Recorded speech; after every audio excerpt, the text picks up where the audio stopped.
Alright, now we are recording. Hello, my name is, well, I guess I won't say my actual name. I'll say my stage name is Lynn Marks, like Llyinn, and I am going to be running and hosting a comedy show, a queer and POC comedy show on August 3rd in Ballard at a place called Woodland Theater at 608 Northwest 65th Street, Seattle, Washington. And so, like, I'm gonna do, like, maybe 5 minutes or so of stand-up, like, hopefully you'll enjoy it. It won't be like that joke that guy made earlier about slapping the flight attendant on the butt. I was like, what? Like, why would you even do a joke like that? Like, nobody laughed, which I'm glad. Like, that joke was just so terrible. I was thinking, like, I wasn't planning on performing today, but when I heard the joke that bad, I was thinking I need to, like, perform some jokes just to erase that crap. Like, I don't know. I feel like that's the thing that art can do. Like, when you do art, you can almost erase all the terrible art, sort of. So, here we go. So, like, I guess one thing I'll mention, there's some really awesome people here today. Like, my life, I feel like my life has largely been shaped by really cool women I know. Like, one really cool woman here, like, I've spent my birthday with her every time for, like, 3-4 years or so she's really cool. Then there's another woman who I can't see, but she's really cool, but she inspired me to perform stand-up, and she's the next performer, Amethyst DeWolf. She inspired me to do stand-up and has had a big influence on me. And then my friend Starling is here, and like she's really awesome. I wish I could have seen her more. I have another friend here I won't name because I'm gonna do some jokes about her, and like I asked her permission already, and she's present, so it's not like I'm talking about her behind her back. Like, that's actually part of the reason I invited her here. Like, she wasn't here, and then I texted her, and then like she came over. Like, I was like, as soon as like the flight attendant person came out, I was like, okay, I'm texting my friend to come here. So anyway, so here we go. So like, yeah, so like I have this friend who, like, the way she jokes with me is she'll say like, oh yeah, I'll just like park over there and then we'll have sex or whatever. Like, she's always telling jokes about like pretending to flirt with me and stuff. And then like when it's not in person, she won't say just kidding, but in person she'll usually say, oh, just kidding, like we're not gonna have sex over there or whatever. But like, I think it would be a really good opportunity if, like, instead of saying just kidding, if she said no hetero. Because like there's that thing that some people say no homo, and I think that's just so homophobic and bad. But I feel like you can erase all the no homos you've ever heard by just with people of like opposite genders who are friends but not non-friends or whatever. Like, just going no hetero. Like, I baked you a pie and made you breakfast in bed. No hetero. It's just infinite possibilities with that, and I'm gonna keep it going. I'm gonna just check on my thing just to make sure I remember what I'm saying next. Okay, yeah, I remember what I'm saying next now. So some of you, that's like my only new material right now. I'm gonna do some material that some of you, if you've seen me before, may have heard. So like, one thing that's interesting is that like I'm bad at dating because I like to talk about whales. And as a show of hands, how many of you heard whales like the animal? Wales. Okay, some people. I meant Wales like the country that's not actually a country. Like, I don't know, there are a lot of... I guess it's usually not Wales, but I feel like Wales sounds cooler than talking about bilingual jokes and weird things in different languages, which is what it usually is. Like, I think it's cool, like in Mandarin Chinese, the way you say cat is Mao. That's actually how you say cat, is Mao. Or like... There are other cool things in other languages too, like, what else? Like, I know, like, there are like 14 languages where I only know like 10 words or something, but like one of those is like Norwegian, and it's cool. Like, there's this like Norwegian bilingual joke I know where it's like this English person, Norwegian person goes to England, he gets in a taxi, and he almost gets in on the wrong side, and he says, whoops, I'm used to the rat being on the other side, because like rat is Norwegian for wheel.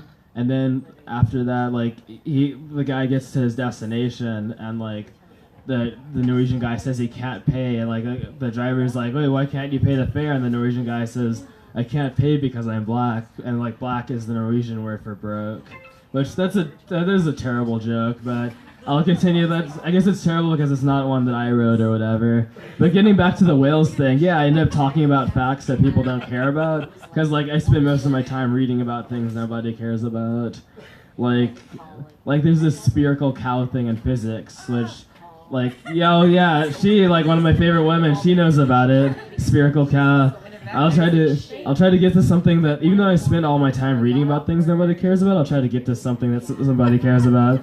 So, like, one thing that's interesting is that, like, about, like, 3 years ago or so, like, some friends of mine introduced me to some tourists, and I, like, showed them around Seattle and stuff, and at one point, one of the women, like, put her hand to my cheek and looked into my eyes and stuff, and I, like, turned away and giggled. I wasn't really sure what was happening, and, like, it didn't take me that long to realize what was happening. It took me maybe, like, 5 months or so to realize it. And, like, I'm on the autism spectrum, so, like, it's really challenging to understand some social things and stuff. And not only that incident, but also, like, for example, like, most of the jokes I tell I understand, but some of the jokes I tell I actually don't know why they're funny.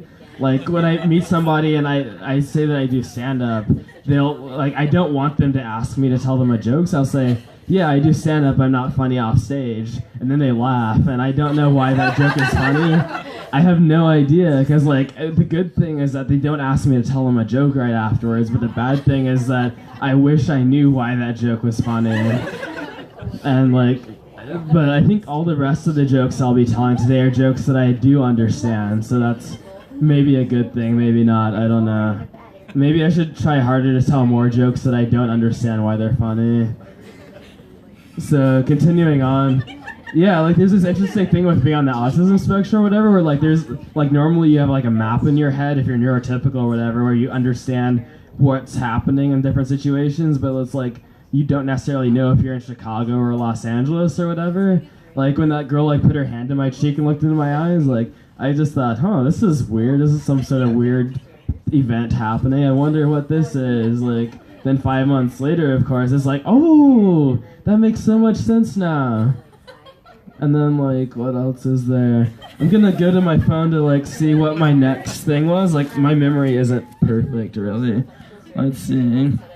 Oh, here's another thing. This one's really short. Like, I saw, like, maybe 2 or 3 episodes of Buffy the Vampire Slayer, and, like, I feel bad mentioning that sort of because, like, I didn't hate it, but I wasn't able to continue watching it. I didn't really like it, but I was like, the thing about it is that, like, I felt it, I don't know, it seemed too relatable and normal to me, sort of, like I'm not familiar, I've never met a vampire slayer before or anything, but at the same time, like, I just felt like she just seemed way too, like, sure, I guess I had friends in high school, but I didn't like them really, and I sort of text them occasionally now, but it'll just be, like, one text, like, I think, like, one friend of mine from high school, like, he's a teacher now, he teaches kids, and I teach kids now, and we don't really talk, but, like, I think most of what we've said in the last year is, like, I got this teacher of the term award. I was the teacher of the past 3 months or whatever. I texted him a picture of the award,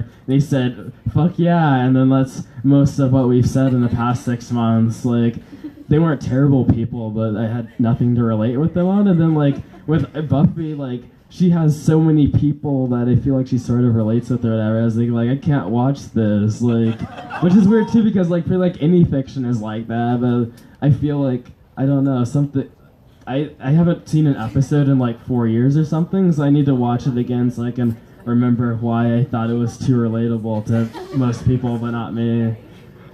Because I think that's why people recommended it to me. It was nice to have something recommended to me, and it's not just full of black people or whatever. Like, it's cool to have things with a lot of black people recommended to me, but it's also cool to have something like that with, I don't know, are there black people in that show, or are they not? It's okay, there are? Or 2? Oh, okay, that's cool. That's more than I thought there were. I thought it would just be, like, 1 or something. Alright, so, like, I'll continue on. So, like, the closer of this is I will battle rap against myself, and I will take my jacket off for this, and I will also, like, let me see, I have a wallet that was in my jacket, and I need to take the wallet out. Okay.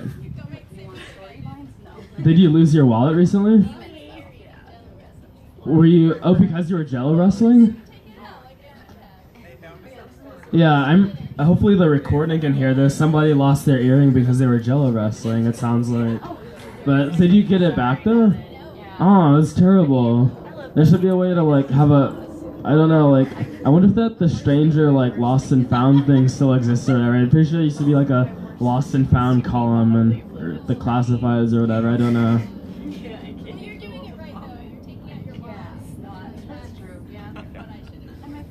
Oh wait, no, it's okay. This is for, I'm gonna use it as like, yeah. So yeah, I appreciate someone else offered to take my jacket for me. So anyway, so now I will battle rap against myself, and this battle rap, it will be a minister of darkness versus a fish. Like a fish that swims in the water. So here we go. Not the band? Was there a question? Oh, not the band Fish? Oh, not the band. Oh, okay. I will have to do that one day. That's a good idea. One day I'll have to be the band Fish versus the minister of darkness. I'm glad you. I always like when people talk to me during a set because like then I end up getting new ideas for sets. Yeah. So here we go. Hark, hear to my word. I, so dark, am the minister of darkness. Bow before me, wee fish, for I will serve you as a dish. Blub, blub, blub, blub. You do not scare me, you big, fat thing like a tree. You shall lose, for I refuse to bow before you. Fish, you shall bow before me, for I have known this rose garden for far longer than you. For far longs and far longs, if that is a unit of time, I don't know, it just rhymes. You shall be smited by me. I shall smite you because you cannot fight me. You mere mew. Isn't the word mew is too archaic for a battle rap? As I swim and swim, I will tap and tap. Don't think so hasty. I may look quite tasty, but I shall defeat you, you little shrew. You shouldn't use little animals as insults, you crazy fish, for I shall destroy you. It is my very wish. You fish who stand here among the blades of grass, I shall defeat your ass. Blub, blub, blub, blub.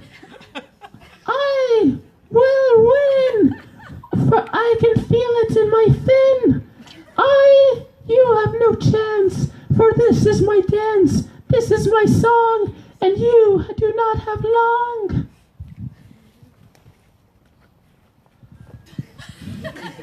Wee fish, I have never seen you last this long in battle before. Usually, you just submit to mere onomatopoeias, and this just isn't like before. How is it that you have more? Wee fish, what is this trick of yours? With every brick and every trick, I will defeat you. For you are the shrew.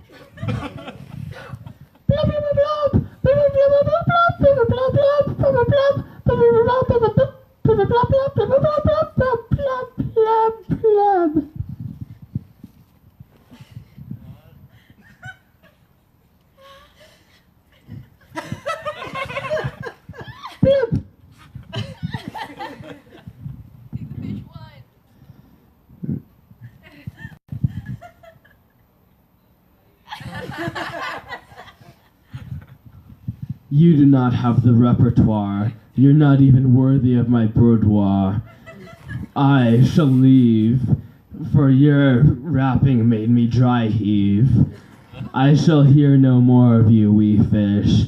I will take my leave of you. I will be gone. I won!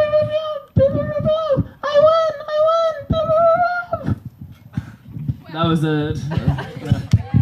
I think that was longer than 5 or 6 minutes, which I apologize, but I'm sure Amethyst is, yeah.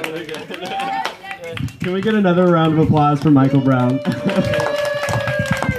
Cool. Thank you so much for coming up and doing that so last minute to give us all a palate cleanser. It was very needed.